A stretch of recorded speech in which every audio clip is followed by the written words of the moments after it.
And the bottom is no units left or right, 1 unit down. So what are the coordinates?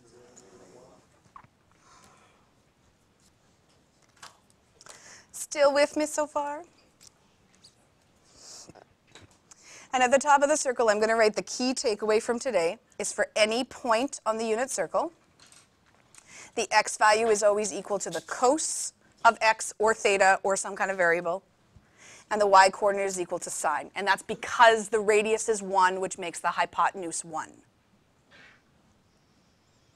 So just by being able to count 1 unit to the right, 1 unit up, etc., you now know the cos of 0. The cos of 0 is 1. The sine of 0 is 0. Cos of 90 degrees is 0. Sine of 90 degrees is 1. If I come down here, break it up, cos is 0. Sine is -1.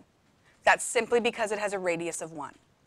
Here's how in my brain I remember which is which. I remember that a point is always alphabetical order. X comes before y. What comes alphabetically first, cos or sine? So cos goes with x, sine goes with y because they're both alphabetical. That's how I remember which one is the first one and which one is the second one. It's alphabetical order.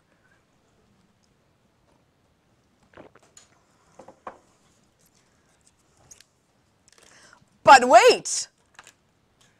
You now know radians.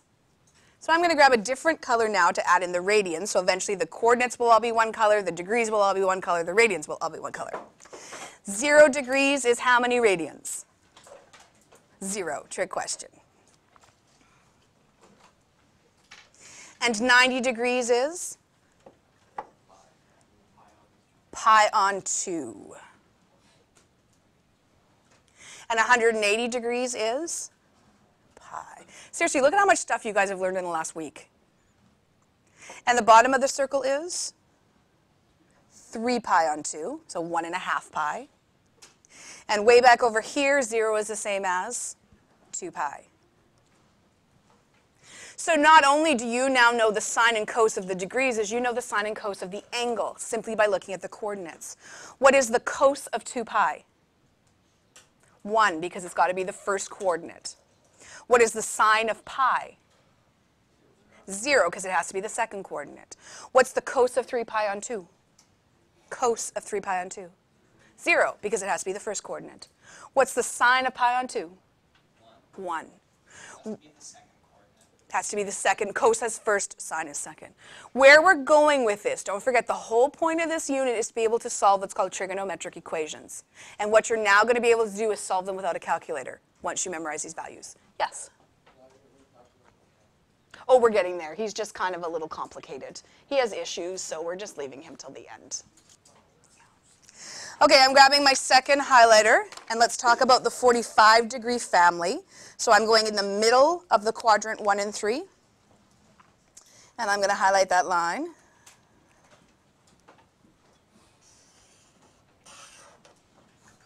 And I'm going to go in the middle of quadrant 2 and 4 and highlight that line.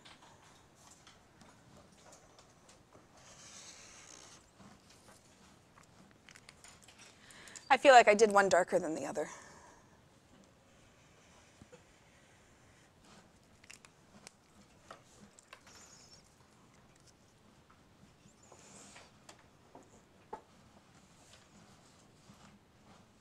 I probably should have reviewed this yesterday, but I forgot.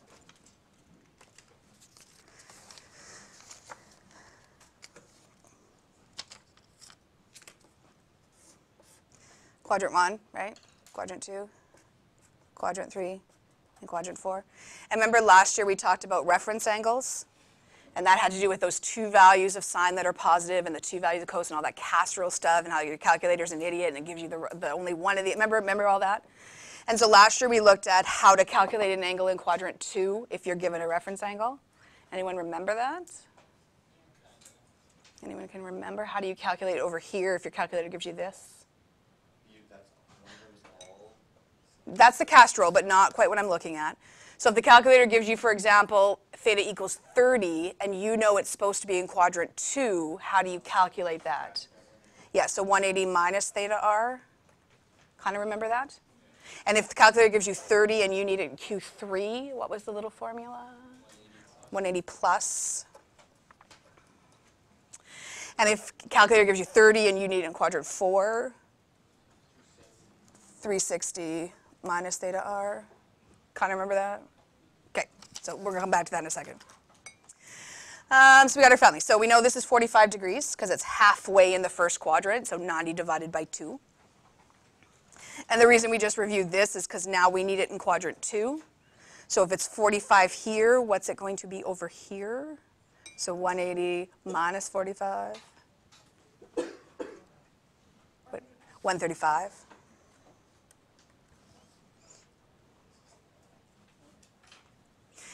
And you probably didn't really know why they were these formulas last year, and you don't actually need to know, but I'll quickly explain it. If we look at the size of this triangle here, it's identical to the size of this triangle here. They're symmetric. And so if this is 45, this is also 45. And so if this is 180, how do we go back to this line? We subtract 45. So that's why it's 180, because you're doing a half circle back up to that line. And if this triangle has the same height as this triangle, has the same height as this triangle, so this angle is a half circle plus that angle. So a half circle 180 plus 45 is why it's in quadrant 3. And what is 180 plus 45? I heard 225, like kind of mumbly. And this triangle in quadrant 1 is the same size in quadrant 2, is the same size in quadrant 3, is the same size in quadrant 4. And so the reason it's 360 minus the angle is because we're almost at a full circle, but we're going backwards. So 360 minus 45, like mumbly 315.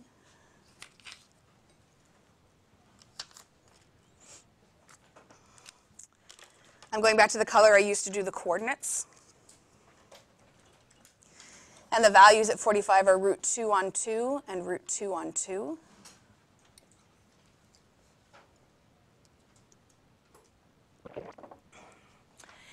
And this is what's really cool about the cast rule, is because this triangle is the same size as this triangle, they're actually the exact same values over here. They're root 2 on 2 and root 2 on 2. And because it's the same triangle in quadrant 3, they're also root 2 on 2 and root 2 on 2. And guess what in quadrant 4?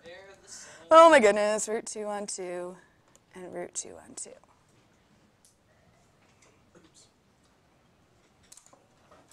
Except we have to be aware of the cast rule. And where the cast rule comes from is just what you know about points in the 4 quadrants. In quadrant 1, x is positive and y is positive. That's why everything is positive. What about in quadrant 2?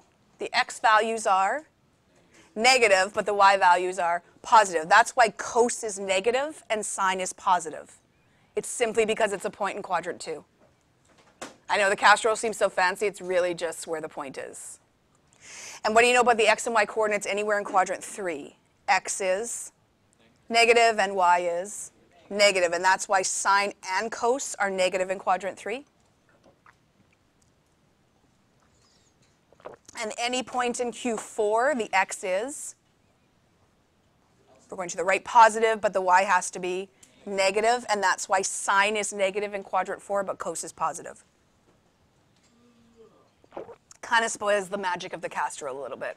It really just has to be with where the point is in the quadrant. Still with me? But we need to do the radians. So, these little rules were great last year, but what about if the angle is in radians? So how can I convert this little formula to radians? So it wouldn't be 180 minus the theta, it would be pi minus theta. And this wouldn't be 180 plus theta, it would be pi plus theta. And this wouldn't be 260 minus theta, it would be 2 pi minus theta. Still with me? Okay, what's the radian value of 45? Well, we could use the formula, but we could also use a little bit of logic. If the full quadrant is half pi, what is half of a half? A quarter. So we call this pi on 4. We could do that formula, we get the exact same value. It's pi on 4 because it's halfway in the first quadrant. Over here in quadrant 2, I'm not going to make you do the math because your brain's already full. pi minus 1/4 is 3/4 pi. So we call that 3 pi on 4. So pi minus 1/4 is 3/4. 3 pi on 4. Am I going too fast? No? Here, pi plus 1/4 is 5 pi on 4. Pi plus 1/4 is 5 pi on 4. And over here in quadrant 4, 2 pi minus 1/4 is 7 pi on 4. So I'm just going to repeat those. Are pi on 4, 3 pi on 4, 5 pi on 4, 7 pi on 4. So once you have this memorized, which again I'm going to show you tricks to do it, is you now know without a calculator what is the sine value of 7 pi on 4. Could you imagine if I'd asked you that yesterday, you would have cried. What is the sine value of 7 pi on 4? Well, is it the first coordinate or second coordinate? It's the second, because C comes before S, sine comes second. So the sine value of 7 pi on 4 is negative root 2 on 2. How freaking cool is that? I could ask you the cos value of 225 degrees. The cos value of 225 degrees is negative root 2 on 2. I could ask you the sine value of 3 pi on 4. What is the sine value of 3 pi on 4? How cool is that? How are we doing? I'm going to pick my third color that I'm coloring these lines, and I'm going with the lines that's closest to the x-axis. So a third of the quadrant, and a third in quadrant 2 and 4. So it's the lines that are the closest to the x-axis.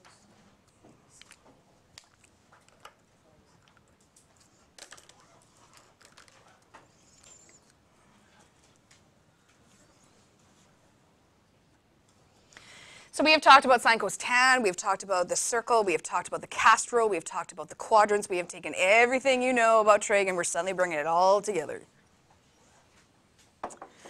What was the angle value if we go a third of the first quadrant? So 90 divided by 3, 30. And because these two triangles are the exact same side, 180 minus 30 is 150.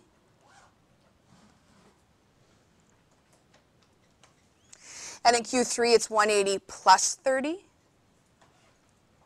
210. And in quadrant 4, it's 360 minus 30, 330.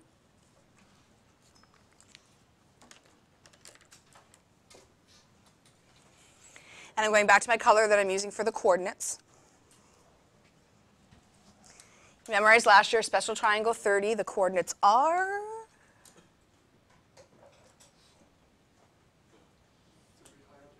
root 3 on 2, 1/2. Root 3 on 2, 1/2.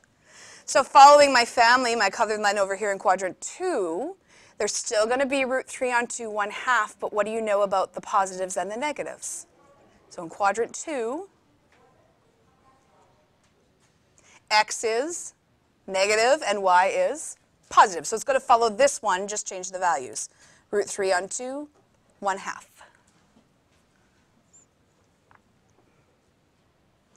In quadrant 3,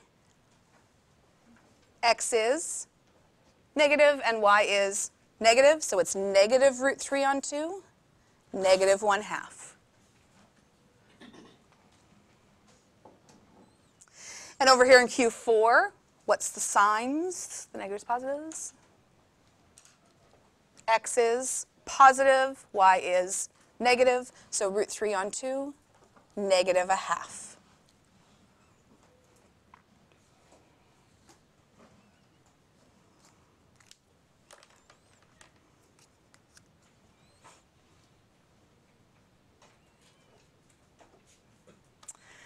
What is 30 degrees as radian measure? Well, again, let's use some logic. If I take pi on 2, or half a pi, and I divide it by 3.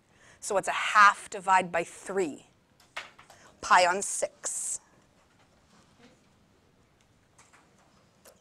Pi on 6. So over here, it would be pi minus 1 pi on 6 is 5 pi on 6. 5 pi on 6. And in quadrant 3, it's pi plus 1 pi on 6, which is 7 pi on 6. 7 pi on 6. And in here it would be 2 pi minus 1 pi on 6 gives us 11 pi on 6. Pi on 6, 5 pi on 6, 7 pi on 6, 11 pi on 6. Yeah. Sorry, say it again? I do. Are you left-brained? Who decided that this other system was better than degrees? Fancy mathematicians. It isn't. At least degrees were given a full number. It is because it's a more exact value, which we'll talk about later. So it is in things you're never going to have to calculate, but scientists have to calculate. It is a better system. But for just things we'll have to calculate, degrees is a better system because there's whole numbers and no pies and stuff. Oh, we love pie. Who doesn't love a good pie? Come on. Apple, lemon meringue. Hey, this is math class, not food services class. But like if I walked in here with pie, would you say no? No. I'm going to color those last lines. So the ones that are closest to the y-axis.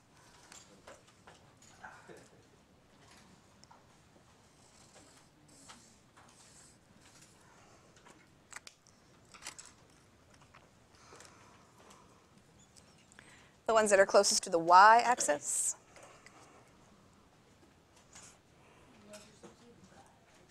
Yeah, it looks like what? That means you're not visual.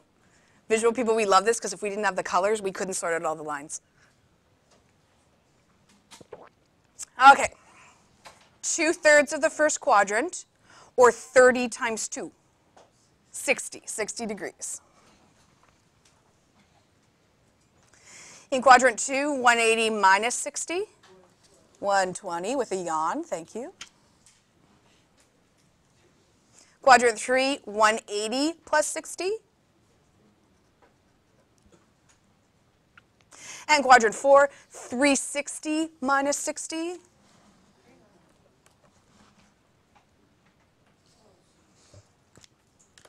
Have I lost you, Andy? You just done? Is your brain full?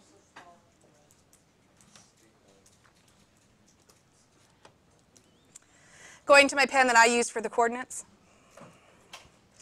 Coordinates are the exact same as 30 degrees, they're just flipped. So it's 1/2 √3 on 2. Which makes Q2 negative 1/2 √3 on 2. Negative 1/2 √3 on 2. Which makes quadrant 3 negative 1/2 negative √3 on 2.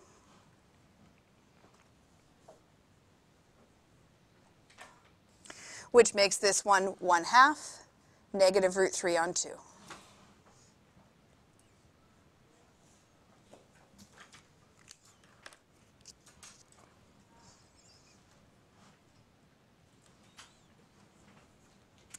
The radians.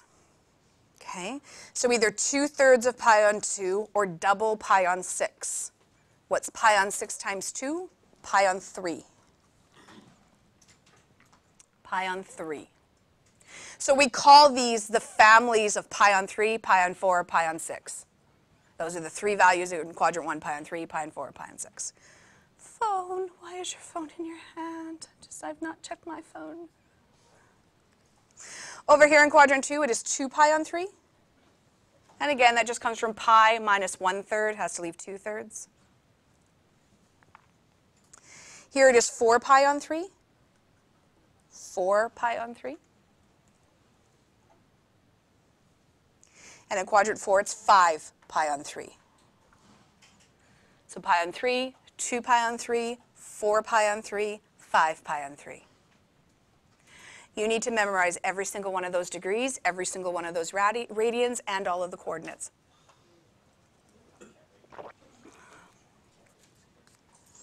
How you feeling? Not good. That's a little too much to handle on Friday morning. Would you rather do it on a Monday morning?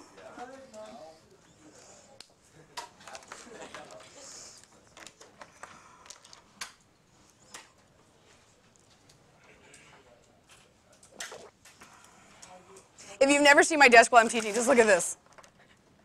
Like to non-visual people, they're like, what are you doing? I have to have my colors. Let's do the degrees first. Easiest way to remember the degrees is to remember the following. 30, 15, 15, 30. Repeat that back to me. 30, 15, 15, 30. Again, 30, 15, 15, 30. Do you think you can memorize that? If you can memorize that, you can memorize all the degrees around the circle. And the reason those values are is because I split this into 30. I took the middle 30 and split it into half, and then I have another 30. So what I have is 30. Yes? Could you please send Colin Fixon to the office? I didn't hear who, sorry. Colin Fixon? I have him. Send him to the office. I don't have him today. I have him on even days. She's all confused. He's not in class? I don't have his class today. I only see him on even days. Okay, sorry, thank you. And they say sorry. They're so totally not sorry. So this is 30, and this would have been 30, except I split it in half. And what's half of 30? 15. So that's 30, 15, 15, 30. If you can just memorize that, you can get all the degrees around, provided you can add. Repeat it again. 30, 15, 15, 30. One more time. 30, 15, 15, 30. Why do I keep making you repeat it? Who needs to hear that? Auditory. Is the auditory people. For the visual people, for the degrees, all you need to know is 30, 15, 15, 30. And you're like, this woman is crazy. There's no way I'm going to know all these degrees just by knowing that. Aren't you forgetting the degrees sign afterwards? Thank you. Okay, watch this. We know this is 0, right? You can remember 0. Plus 30, plus 15, plus 15, plus 30. Let's repeat that. Plus 30, 30. plus 15, plus 15, plus 30. Ah, you like that? Repeat, plus 30. Plus 30, 210. Plus 15. Plus 15. 240. Plus 30. And it's got like a built-in check because you know the bottom has to be 270. So it's like if you didn't get 270, you added wrong. Let's repeat that. Plus 30. Plus 15. Plus 15. All the way back to plus 30. Who thinks they can remember that? Who thinks they can memorize the degrees just by that? Look at that. 50, 30, 15, 15, 30.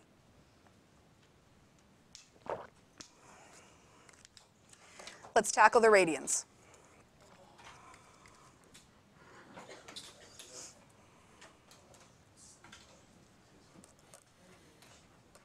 N over pi. No, pi over n. I need my whiteout. Like, you don't understand. I actually need it. Like, left brains are like, ugh. Pi over n. Sorry, my fault.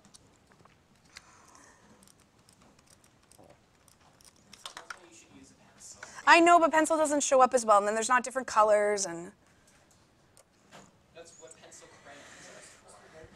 Can't erase. can't erase pencil crayon. Then what? Oh, yeah. Find ones you can erase. Okay, you have to know the axes, and we've done those enough now. You should know that the top of the circle is pi on 2, and down here is, or over there is pi, and this is 3 pi on 2, and 0/2 pi. You just kind of have to know those, and it's logic. If a full circle is 2 pi, a half is pi, and a half of a half is pi on 2, blah, blah, blah. And you kind of have to know the families, and so most people can remember pi on 4 is the middle, because half of 2, or half of 2 is 4, right, splitting it in half. But then people are going to switch pi on 3 and pi on 6. That's the biggest mistake people make, is they switch them. Well, if this is 2 and this is 4, what has to be in the middle? So this is your pi on 3, and this is your pi on 6. So it goes 2, 3, 4, don't ask about 5, 6. Just don't ask about that. Just ignore it. We don't divide into fifths because it's just nasty. With me so far? The other way I remember that is 60 goes with 3 and 30 goes with 6. A 6 and 6 never go together, and a 3 and a 3 don't go together.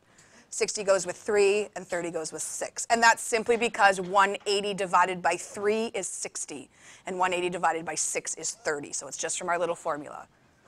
So most people can get pi on 4. It's you're going to switch these. So it goes 2, 3, 4, or a 6 goes with a 3 goes with a 6. I'm going to call the bottom n. Whether that's a 3, a 4, or a 6, it's just n. Flip this over, and I want you just to look at the radian values. And there's a pattern here. 2 on 3, 3 on 4, 5 on 6.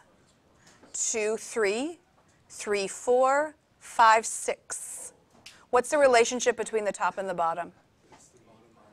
It's the bottom minus 1. So although I didn't break this into pi on 5, I can actually figure it out what it is in quadrant 2. It would have to be 4 pi on 5. And although I didn't break this into sections of 7, for example, I know it would be 6 pi on 7. Although I didn't break this into sections of 20, what would the numerator be? 19 on 20. So all you need to remember is this is n minus 1 pi on n. The numerator is always 1 less.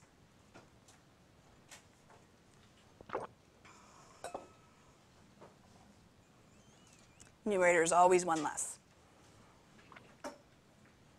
I'll flip, you stay put.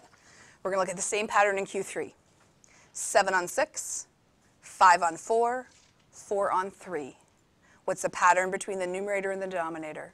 N plus 1. And the reason that is because this is n, and you're going one section further. So we just need to know that this is n plus 1 pi on n.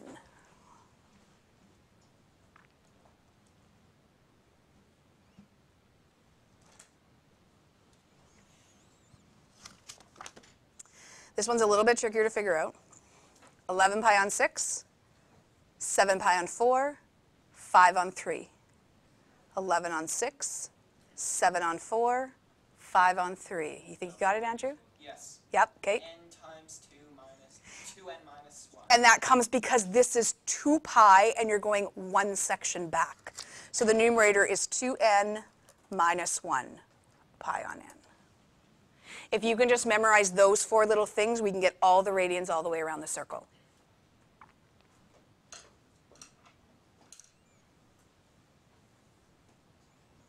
So let's go with the pi on 4 family. And this is where some people really like the coloring, because we can color the lines and see where those numbers are going to go. So all the pi on 4s have to be right in the middle of all the quadrants. So if this is pi on 4, this has to be 3 pi on 4. And down here in Q3, it has to be 5 pi on 4. And in Q4, it has to be 2 times 4 minus 1,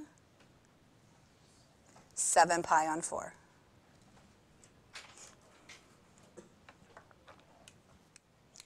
The pi on 6 family is the closest to the x-axis.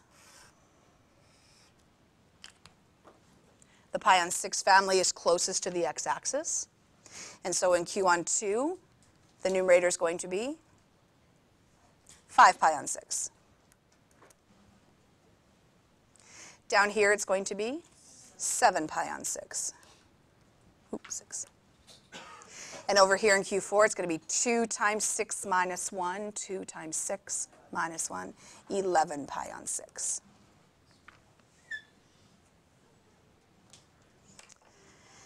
And the pi on 3 family is the closest to the y-axis.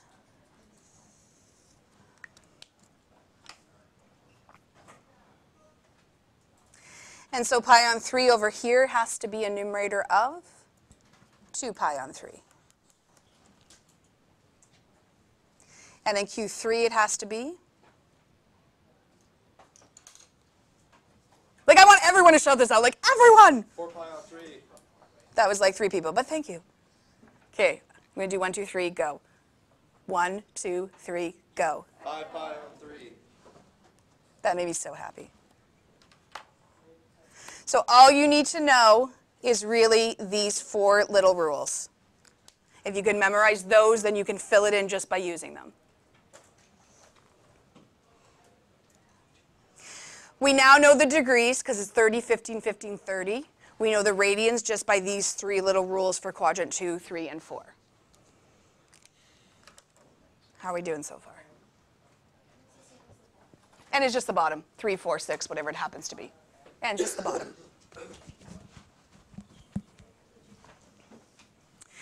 Now for the coordinates, we really just need to memorize for the 3 families.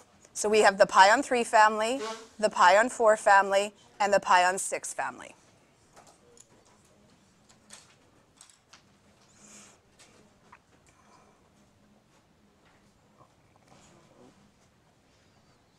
Gunther, see it? Not yet. Brain overload? Sure. He's humoring me. Sure.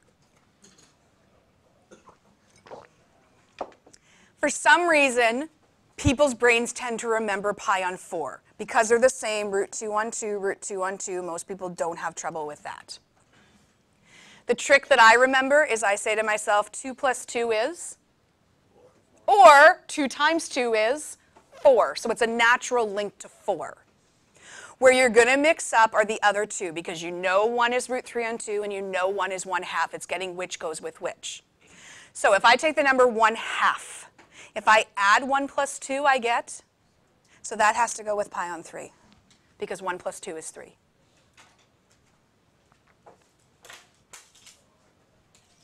If I take root 3 on 2 and I took the numbers 3 and 2 and I multiply them, what do I get? So that has to go with root 6, or pi on 6, root 3 on 2. So I remember the x-coordinate and I say to myself, well, if I add these, they have a link to 3. If I add these or multiply them, they have a link to 4. If I multiply these guys, they have a link to 6. Is there anything I can do with the numbers 3 and 2 and get the number 3 as an answer? Can I add them, subtract them, multiply them, divide them, do anything with 3 on 2 and get 3? So that's not going to go with pi on 3.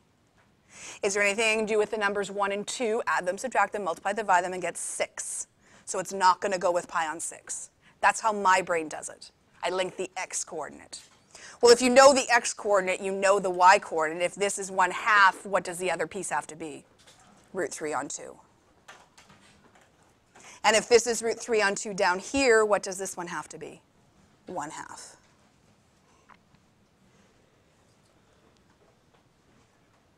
Again, I link it to the numbers in the numerator and denominator, and 2 plus 2 or 2 times 2 is 4. There's nothing I can do with 2 plus 2 or 2 times 2 or 2 minus 2 and get 3 or 6. Here I have 1 or 2. If I add them, the only number I'm going to get is 3. I can't get a combination of 4 or 6. And down here, if I multiply 3 and 2, the only thing I can get is 6. To get the coordinates in all the other quadrants, all you need to know is the cast rule or just anything about the location. In quadrant 2, we know that the first coordinate has to be negative and the second has to be positive. So once you have it for the family, you're just filling in the signs around quadrant 2. What do we know about the signs of the coordinates in quadrant 3? Negative, negative. What do you know about the signs in quadrant 4? Positive, negative. That will give you the whole circle in about 2 minutes. That's how long it takes me to write it out. What's the trick for degrees? 30, 15. You already got that memorized. That's awesome. What's the trick for getting the numerators for the radians? So in quadrant 2, over here for you, n minus 1. Down here in quadrant 3, n plus 1. Over here in quadrant 4, 2n minus 1. How do you remember where the families are in quadrant 1? 6 goes with 3. That's to memorize the radians with the degrees, yes, or you can go 2, 3, 4, 6, whichever way your brain's going to pick that up. Okay, how do we get the coordinates? This is the hardest part. How do we get the coordinates? So by the family. So the pi on 4 family, the x-coordinate is root 2 on 2, because 2 plus 2 is 4, 2 times 2 is 4, there's a link to 4. The one you're going to screw up is pi on 3 and pi on 6. Pi on 3, the x-coordinate has to be 1/2. because 1 plus 2 is 3. Pi on 6, the x-coordinate has to be root 3 on 2. We're going to listen to or watch a little video, woohoo! And then I'm going to show you the right brain trick when we come back this afternoon, and then we're going to play 2 games, and then we're going to do a circle, and it'll be really, really fun. And by fun, I mean like in a math way. No, better than Kahoot.